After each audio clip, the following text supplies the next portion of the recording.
Hello everyone, আগের উইকে আমরা ইসিজি পড়েছিলাম, আর এবার আরেকটা মেডিকেল প্রসিজিওর যেটা এনসিইআরটি তে রয়েছে সেটা আমাদেরকে ভালো করে পড়তে হবে। তার নাম হচ্ছে ডায়ালাইসিস। তো ডায়ালাইসিস জিনিসটা কি? প্রথম ডায়ালাইসিসের দরকার পড়ে যখন রক্তের মধ্যে ইউরিয়ার পরিমাণটা দেখা যায় কিছু অসুস্থ মানুষের মধ্যে হঠাৎ করে বেড়ে গেল। এই কন্ডিশনটাকে বলা হয় ইউরেমিয়া। তাই কন্ডিশনটার নাম কি? ইউরেমিয়া। তাহলে প্রথম যখন আমরা ইউরেমিয়া কন্ডিশনটা দেখলাম, ইউরেমিয়া হচ্ছে রক্তের মধ্যে ইউরিয়া বেড়ে যাওয়া। কেন হয়? কারণ আমাদের লিভার বলে যে অর্গানটা রয়েছে সেখানে অ্যামোনিয়া কিন্তু ইউরিয়াতে কনভার্ট হয়। এই ইউরিয়া যদি আমাদের রক্তে যে পরিমাণ থাকার কথা তার থেকে বেশি থাকে তাহলে বিভিন্ন ধরনের সমস্যা কিন্তু হতে পারে। তার জন্য আমাদের কিডনি দায়িত্ব নেয়, নর্মাল আমাদের যে ফাংশনিং কিডনি তার দায়িত্ব হচ্ছে যে কিডনির থ্রু দিয়ে যে 1 মিলিয়ন করে নেফ্রন প্রত্যেক কিডনিতে আছে তার সাহায্যে কিডনির মধ্যে যাওয়া রক্ত, সেই রক্ত থেকে ইউরিয়াটা ফিল্টার হয়ে সেটা কিন্তু আমাদের ইউরিনের মাধ্যমে বেরিয়ে যায়।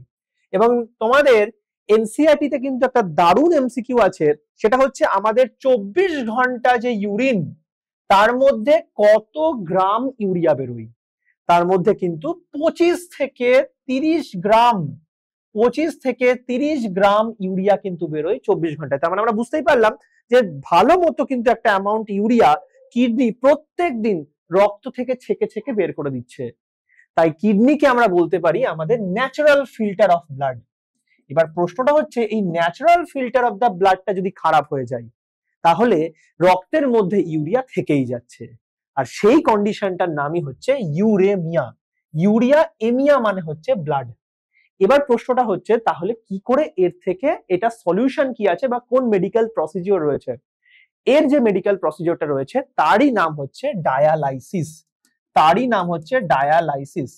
ডায়ালাইসিস কথার মানে হচ্ছে যে রক্তটাকে আমরা আর্টিফিশিয়াল প্রসেসে ফিল্টার করব। দেখা যাক কিভাবে ফিল্টার করি আমরা। প্রথম কথা মাথায় রাখতে হবে, রক্তকে ফিল্টার করতে গেলে রক্তকে আগে বডির বাইরে বের করতে হবে। তো এর জন্য আমরা যেটা প্রথম করি, আমাদের সব থেকে অ্যাক্সেসিবল আর্টারির নাম আমরা সবাই জানি রেডিয়াল আর্টারি, যেটাতে আমরা পালসও মাপি। তার পাশেই রয়েছে রেডিয়াল ভেন। আমরা ছোটবেলার নলেজটা যদি একটু ভেবে দেখি তাহলে রেডিয়াল আর্টারি হচ্ছে এমন একটা আর্টারি যেটা হার্ট থেকে রক্তটাকে নিয়ে আসছে বাইরের দিকে, মানে বডির টার্মিনাল বা ডিস্টাল দিকে। সেই আর্টারি থেকে যদি রক্তটাকে আমরা একটা পাইপলাইন দিয়ে নিয়ে যাই এবং এরকম একটা মেশিনের মধ্যে ফেলতে পারি যেটাকে ডায়ালাইসিস মেশিন বলি, তাহলে এই ফিল্টারটা বা ডায়ালাইসিস মেশিনে আমরা রক্তটাকে ফিল্টার করতে পারবো। ঠিক তেমনি যখন ফিল্টার হয়ে গেল তখন রক্তটাকে আবার নিয়ে এসে দিয়ে দেব এমন একটা বডির মানে রক্তের পাইপলাইনের মধ্যে যেটা হার্টের দিকে রক্তটাকে আবার ফেরত নিয়ে যাবে। সেই পাইপলাইনটার নাম হচ্ছে রেডিয়াল ভেন। ঠিক আছে, তাহলে আমরা যেরকম আগেও জানতাম যে আর্টারির কাজ হচ্ছে হার্ট থেকে রক্তকে বাইরের দিকে নিয়ে যাওয়া, আর ভেনের কাজ হচ্ছে যে বাইর মানে বডির এক্সট্রিমিটি থেকে টুয়ার্ডস দ্য হার্ট রক্তকে নিয়ে যাওয়া। আমরা শুধু মাঝখানে কি করলাম, একটা আর্টিফিশিয়াল ফিল্টার নিয়ে এলাম যার নাম ডায়ালাইসিস মেশিন। সেই মেশিনের মধ্যে রক্তটাকে গিয়ে আমরা ফেলে দিলাম। এবার দেখি ডায়ালাইসিস মেশিনের মধ্যে ঘটনাটা কি হচ্ছে। এই যে পাইপলাইনটা আমাদের এখানে ডায়ালাইসিস মেশিনে কানেক্ট হলো, সেই পাইপলাইনটা প্রথমত হচ্ছে কি দিয়ে তৈরি? সেলোফেন বলে একটা ম্যাটেরিয়াল আছে, SELOPHANE। সেই ম্যাটেরিয়ালটা দিয়ে তৈরি একটা পাইপলাইন, এবং এই পাইপলাইনে কিন্তু ছোট ছোট ফুটো আছে। তাহলে প্রথমে সেলোফেন দিয়ে তৈরি হয়, দ্বিতীয়ত পাইপলাইনটা কয়েলড, এবং তৃতীয়ত পাইপলাইনটা কিন্তু পোরাস মানে ছোট ছোট ফুটো আছে। একটা কথা এখানে মনে রাখতে হবে, এই পাইপলাইনটা যেখানে বসানো আছে মানে মেশিনের মধ্যে তার চারিদিকে কিন্তু রয়েছে একটা ফ্লুইড। সেই ফ্লুইডটার নাম হচ্ছে ডায়ালাইজেট বা ডায়ালাইজিং ফ্লুইড। এনসিইআরটি তে দেখবে একটা কথা খুব ক্লিয়ারলি লেখা আছে যে ডায়ালাইজিং ফ্লুইডের যে কনসেন্ট্রেশন সেটা same as your original plasma, মানে রক্তের যে প্লাজমা তার যে কনসেন্ট্রেশন আর যে ডায়ালাইজিং ফ্লুইডের কনসেন্ট্রেশন সেটা কিন্তু সমান, এক্সেপ্ট এক্সেপ্ট হচ্ছে যেহেতু পেশেন্টটা অসুস্থ তাই এর মধ্যে এক্সট্রা কিছু এই ইয়েলো কালার দিয়ে আমি এখানে আঁকলাম, তার নাম হচ্ছে নাইট্রোজেন ওয়েস্ট। তাহলে এই নাইট্রোজেন ওয়েস্ট, যেমন ধরো ইউরিয়া একটা নাইট্রোজেন ওয়েস্ট, ক্রিয়েটিন একটা নাইট্রোজেন ওয়েস্ট, ক্রিয়েটিনিন আর একটা নাইট্রোজেন ওয়েস্ট, অ্যামোনিয়া একটা নাইট্রোজেন ওয়েস্ট। এই ধরনের নাইট্রোজেন ওয়েস্ট গুলো ছাড়া আমাদের নর্মাল ব্লাডের যে প্লাজমার কনসেন্ট্রেশন, সেই কনসেন্ট্রেশনটাই কিন্তু এই ডায়ালাইজিং ফ্লুইডে থাকে। সেম, ওয়ার্ডটা মনে রাখবে, সেম কনসেন্ট্রেশন কিন্তু দুজনের মধ্যে থাকে, এক্সেপ্ট কি বললাম, যে ব্লাডের মধ্যে এক্সট্রা নাইট্রোজেন ওয়েস্টটা আমরা দিলাম। তাহলে আমি যদি এইখানে আমি এই রক্তটাতে যেহেতু হলুদ আছে, মানে আমাদের এই হলুদ যে নাইট্রোজেন ওয়েস্টটা লিখে দিলাম, সেই নাইট্রোজেন ওয়েস্টটা তাহলে এই পাইপলাইনটা দিয়েই ডায়ালাইসিসের মেশিনটাতে ঢুকলো। এই নাইট্রোজেন ওয়েস্টটা এই পাইপলাইনের মধ্যে দিয়ে সুন্দর করে ফ্লো করছে। এবং আমরা অলরেডি আলোচনা করেছিলাম যে এই যে আমাদের ডায়ালাইজিং ফ্লুইড, যেহেতু সেখানে আর নাইট্রোজেনাস ওয়েস্টটা কম ছিল, তাই ঘনত্ব বা কনসেন্ট্রেশন, হায়ার কনসেন্ট্রেশন থেকে লোয়ার কনসেন্ট্রেশনে সবসময় আমরা জানি যে নাইট্রোজেন ওয়েস্টটা ট্রান্সফার হচ্ছে।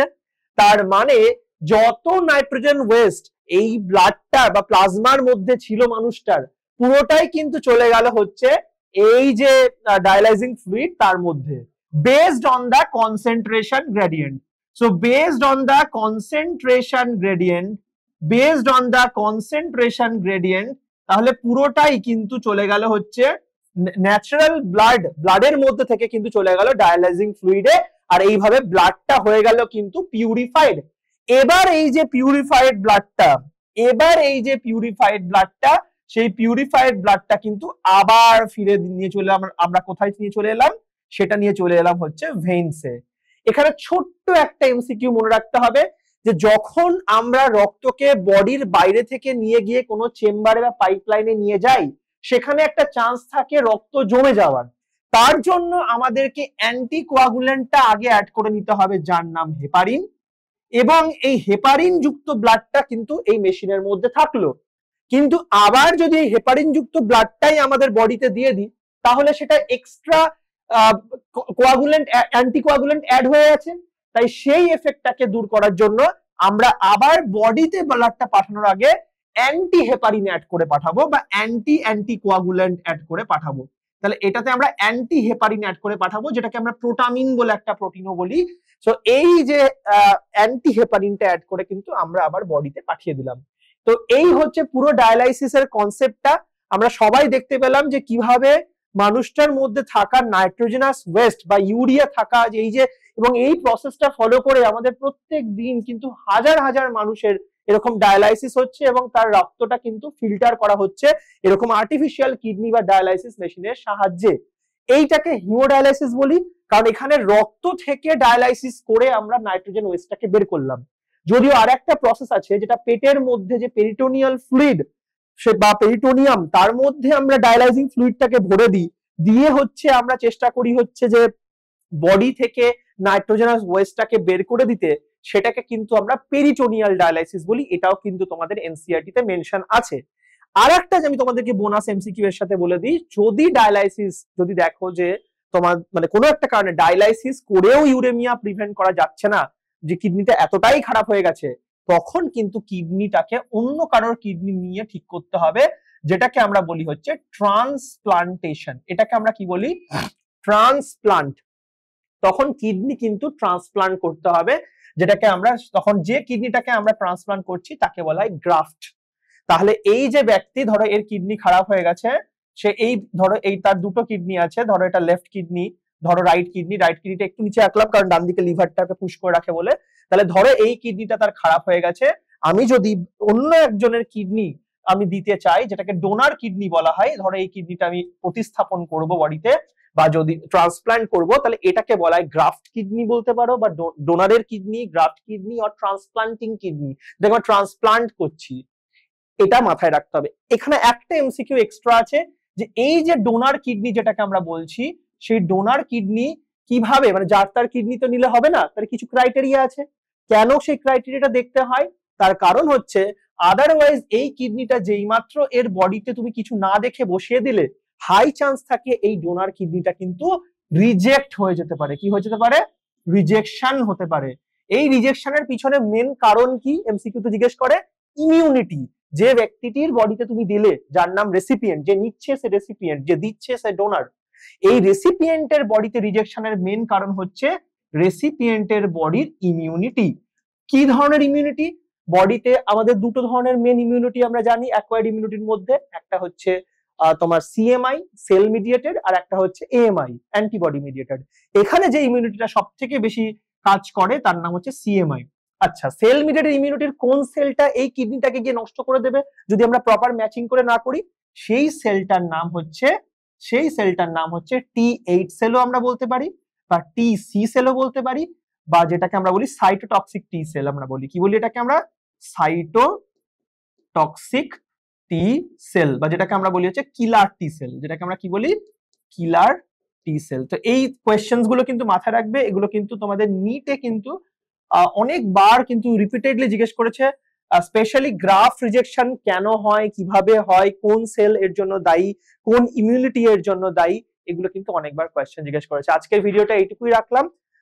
প্রচন্ড ইম্পর্টেন্ট। আজকের দিনে দাঁড়িয়ে কিন্তু বিভিন্ন ধরনের মেডিকেল প্রসিডিওরকে এবং মেডিকেল প্রসেসকে ফলো করে আমরা সাকসেসফুলি যেমন ডায়ালাইসিস করতে পারছি, তেমন তার সাথে সাথে ট্রান্সপ্লান্টেশনও কিন্তু খুবই সাকসেসফুলি করতে চাইছি।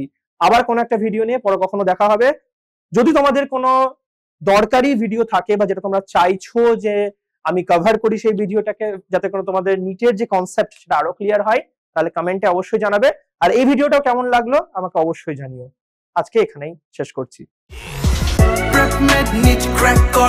ঠিকানা এরকম ক্লাসরুম কোথাও পাবে না, যেখানে শিক্ষক নিট এক্সপার্টস